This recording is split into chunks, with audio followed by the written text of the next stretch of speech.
I'd like to introduce Chris Higgins, who's the Chief Executive of Rare Disorders New Zealand. He began his career as a health services researcher and since then has held senior management and leadership roles in the health sector and within community, not-for-profit and advocacy organisations.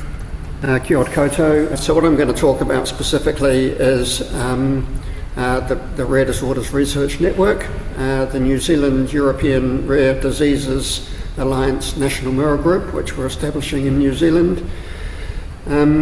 I'll touch on the intersection between health, rare disorders research and the New Zealand Rare Disorders Strategy. I'll mention some specific rare disorders research initiatives which are being progressed by Rare Disorders New Zealand, and then mention next steps, and it won't actually be in that particular order.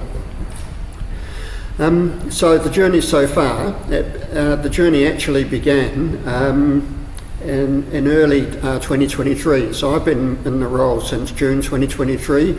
So this started taking on a life of its own before I came into the organisation.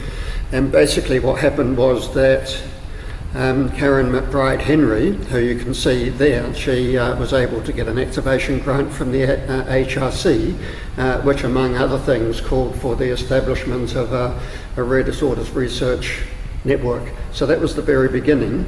And then when I came into the organisation in the second half of 2023, myself and Kim McGuinness were being approached by people who wanted to be involved in rare disorders research and wanted the support of Rare Disorders New Zealand as an organisation.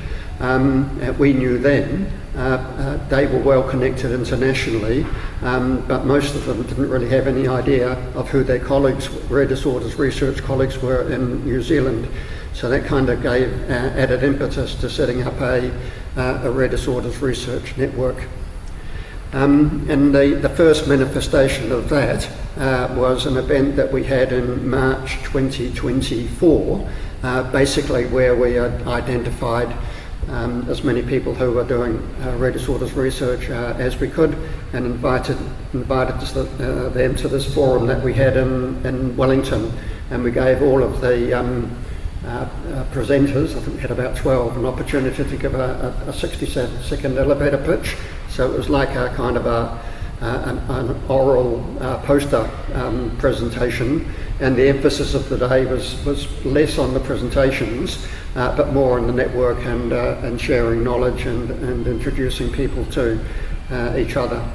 And I think that went pretty well, and it was a really good first step. When we first started thinking about a network, I think we imagined that there might be a dozen or so rare disorders researchers in New Zealand. We were way off the mark. It got to 60 really, really quickly, and we're still counting. So I don't know what the number is now, but it would be well over 60 people who are involved in rare disorders research directly, one way or another. So one of the things that came out of that meeting was that an agreement that there should be a formal rare disorders research network established. So that first meeting was pretty informal, and it was agreed that it was a good first step and we needed to take it to the next level.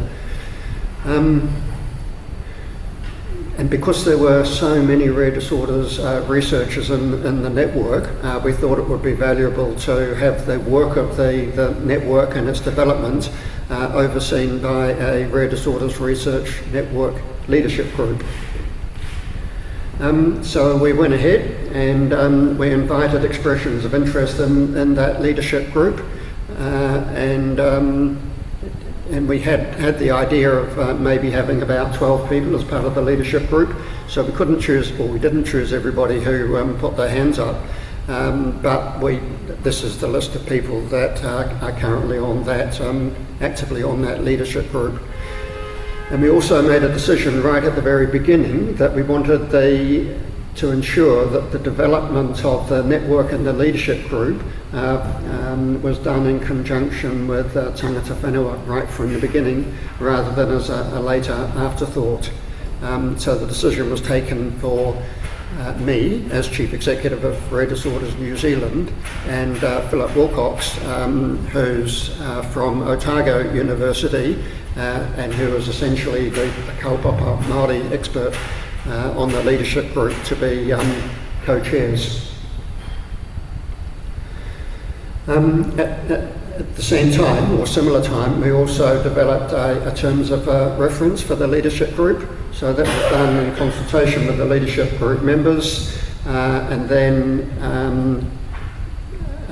and I should say that both the members of the leadership group and the terms of reference were approved by the Rare Disorders New Zealand board. So this is very much a Rare Disorders New Zealand, I guess, consumer-led initiative, and the importance of that I'll come back to in a few moments.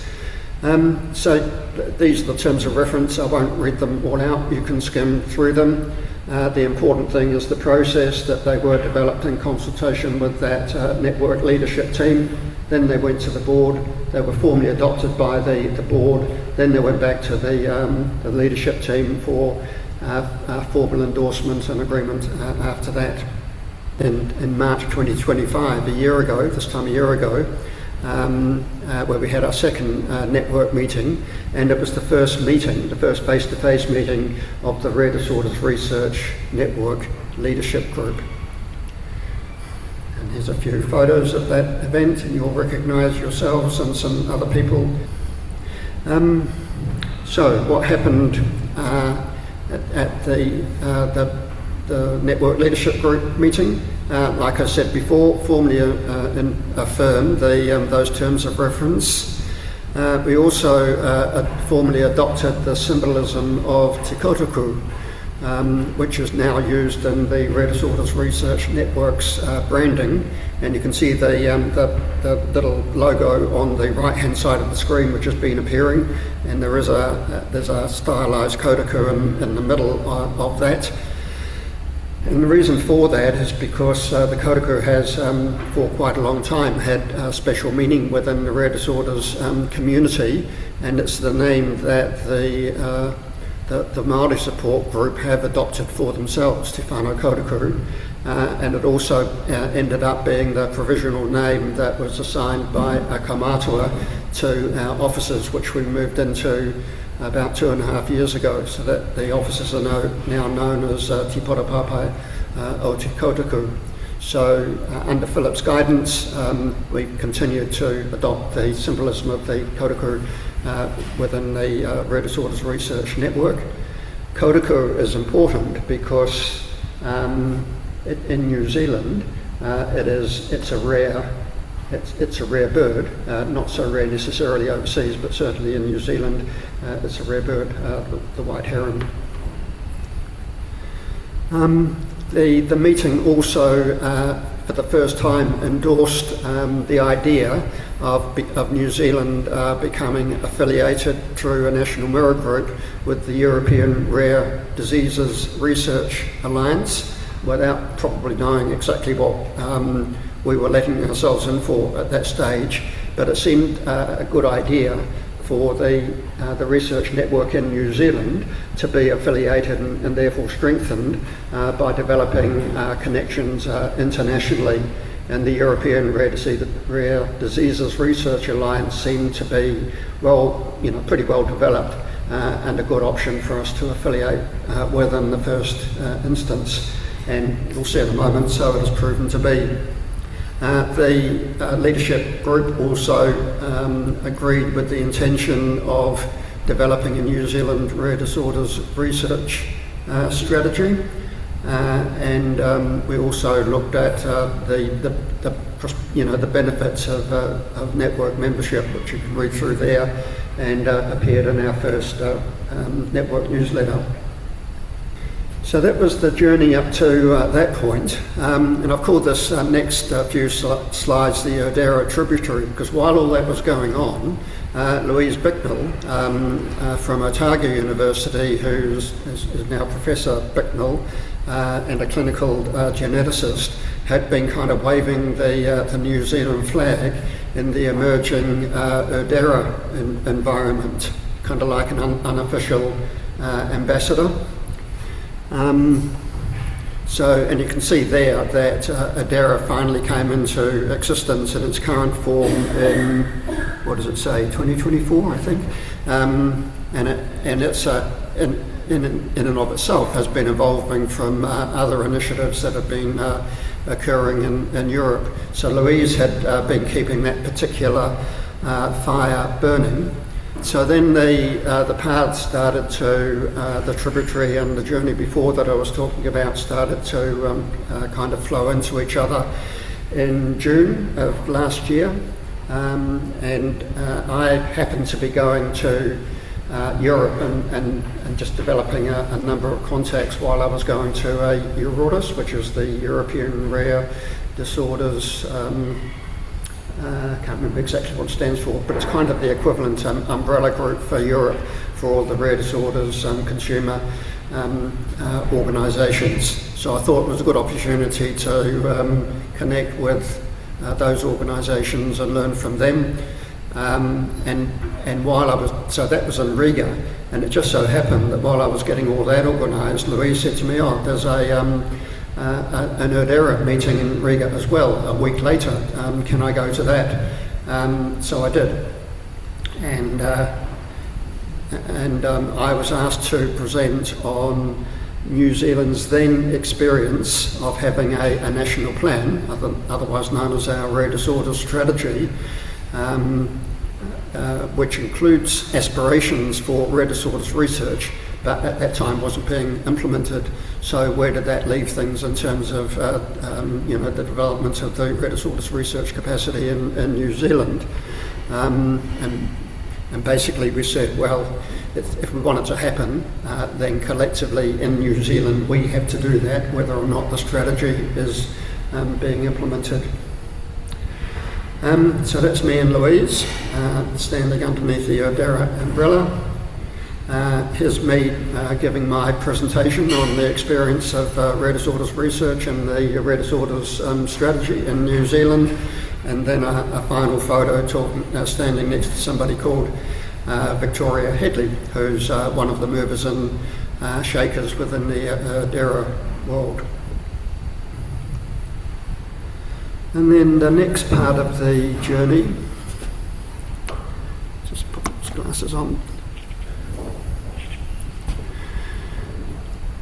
Yeah, so while Louise was doing her thing, as part of that, she applied for a catalyst funding to advance rare disorders research in Aotearoa, New Zealand through international partnerships, and that was in collaboration with our Australian colleagues. And that particular proposal called setting up a project group, including me, Philip Wilcox, Louise, Steph Hughes, Kylie Drake, Gareth Bainham and Hugh Dawkins from Australia. And if you are paying enough attention and got a good enough memory, you'll see that most of the people that are in Louise's project group are also part of the Rare Disorders Research Network Leadership Group here in New Zealand. And that funding application process also called for me to be chair of the prospective National Mirror Group as Chief Executive of Rare Disorders New Zealand, supported by Deputy Co-Chairs who are Louise and Philip Wilcox respectively. And then last year Rare Disorders New Zealand was contracted through the Catalyst grant to host an initial meeting on the 16th of December. And we had the meeting. We invited ERDERA's Clement Moreau and Victoria Headley, who I mentioned before, to present right at the beginning. And much to everybody's surprise, Victoria said that we'd done enough to be conferred with the status of having a national mirror group. So that's kind of the end of the journey in terms of becoming a national mirror group, but it's really the beginning of some next steps. So you might be wondering, well, why bother having a national mirror group in New Zealand? Well, first of all, it is one way of connecting us with the international community. It supports New Zealand to adopt a best practice approach to capacity building in our country, learning from what ERDERA has been doing and the guidelines and resources that they have available, which we can use. It does give us an additional ability to contribute to the implementation of the rare disorders strategy. And there's a note there, supports momentum on rare diseases research and health care opportunities within New Zealand, acting as a conduit and accelerator for knowledge sharing, collaboration and driver of activities. Facilitates the bringing together for funding opportunities, which is a bit kind of looking into a dark crystal ball at the moment, because the health research funding environment in New Zealand is both being constrained and it's also going through a major restructure, and it's a bit difficult to anticipate what that's going to look like when that all settles down. And also, it's a gateway for rare disorders research in New Zealand to the European Horizons program. But that's no silver bullet either. It may be that some funding will flow through to rare disorders research in New Zealand through the European Horizons program, but there's still a lot of water to go under that particular bridge. But we know that if we don't do it, we won't get it. So it's really positioning ourselves for a hopeful future. So what will a New Zealand National Mirror Group need to do? We've got to facilitate that communication between New Zealand and ERDERA, and we have to bring together a number of stakeholders, including research institutes, National Alliance for Rare Disorders, which is Rare Disorders New Zealand, national and local authorities, partners and members of the ERDERA Governing Board, and a footnote to ourselves, which doesn't necessarily apply to other countries, is also including the Rare Disorders Strategy co-implementation agency lead. So that's Ministry of Health, Health New Zealand, Pharmac and the Health Quality and Safety Commission, as well as ourselves. One of the things is the collaborative workshops to enhance stakeholder engagement.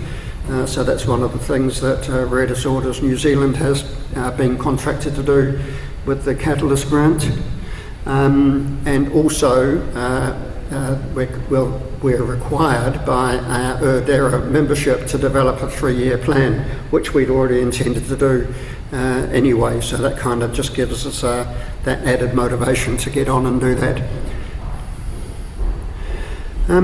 So this is the meeting that we had in mid-December last week. This is the combined meeting of the leadership group, the project group, and we did attempt to engage with Health New Zealand, Te Wharaora, Pharmac and HQSC, and we've got a representative from Pharmac in that meeting as well.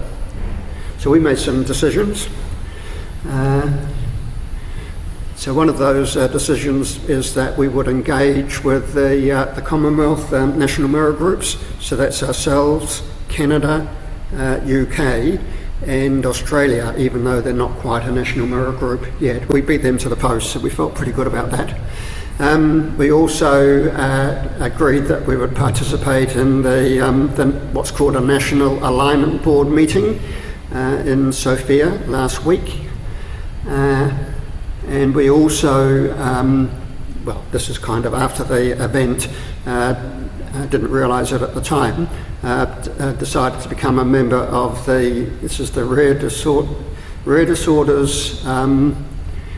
Research Consortium, International Rare Disorders Research Consortium Patient Advocacy Constituent Committee. Bit of a mouthful, but we will be joining that, albeit that we'll be sitting on the fence just for the while as we get ourselves better aligned with our ERDERA commitments.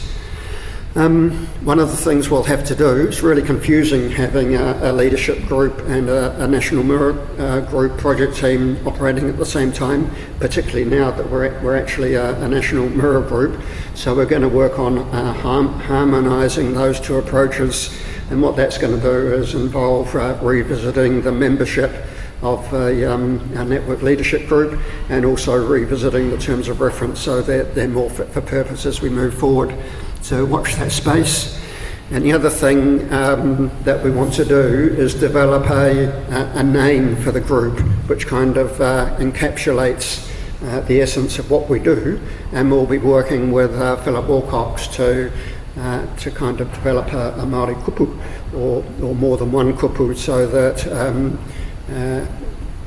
we call it something appropriate, and it will have meaning, which will be explained in English in more words than that kind of symbolic name. So next steps, and you can see on this slide, so where did I do it? Yeah, I did it here. So you can see all the logos I've been including on the slides as we've gone along. One of the really important parts of the meeting that we had in Sofia last week was the involvement of the International Rare Diseases Research Consortium. So they came along with a view to establishing better links between themselves and ERDERA. So being part of that forum gave us an opportunity to connect with the ARC that we perhaps wouldn't have had for some time. And it was on the back of that we became part of that patient advisory committee. So our next steps are we're trying to organise a combined meeting of the leadership group and project group for sometime in November. You might have seen in our newsletter we were aiming for early April, but we've run out of time to be able to make that happen. But we still want to have a meeting in April to review progress.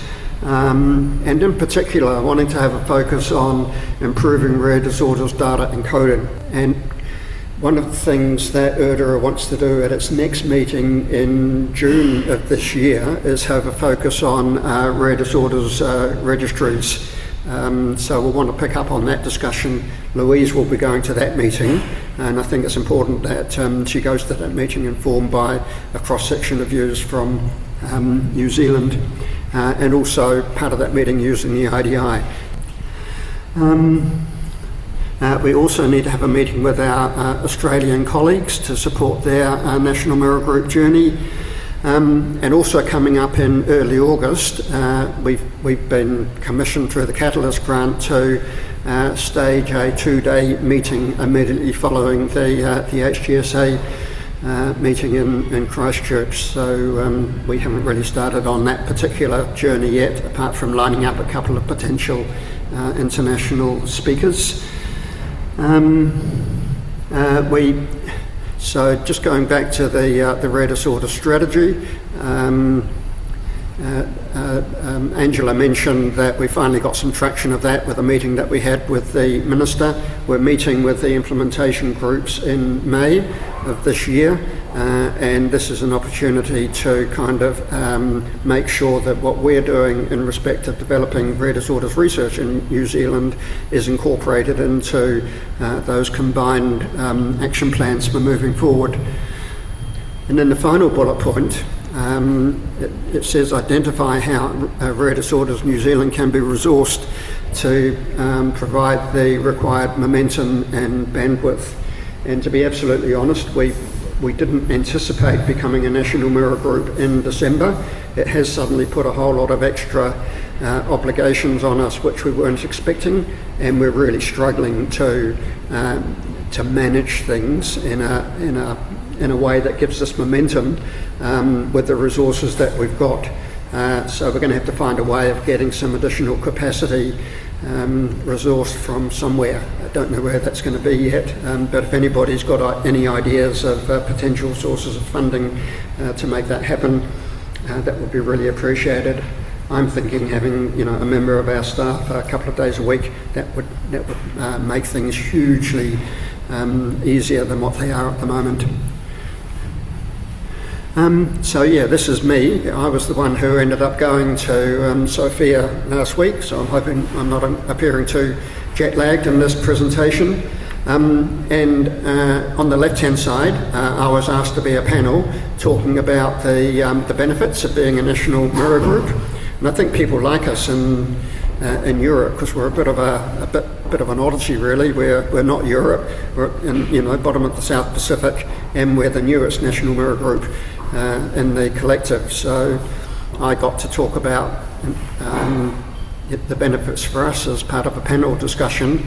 The person on my left was giving perspectives from Spain, and then the person on my right is David Pearce. He runs the International Rare Diseases Research Consortium, so it was good to meet him.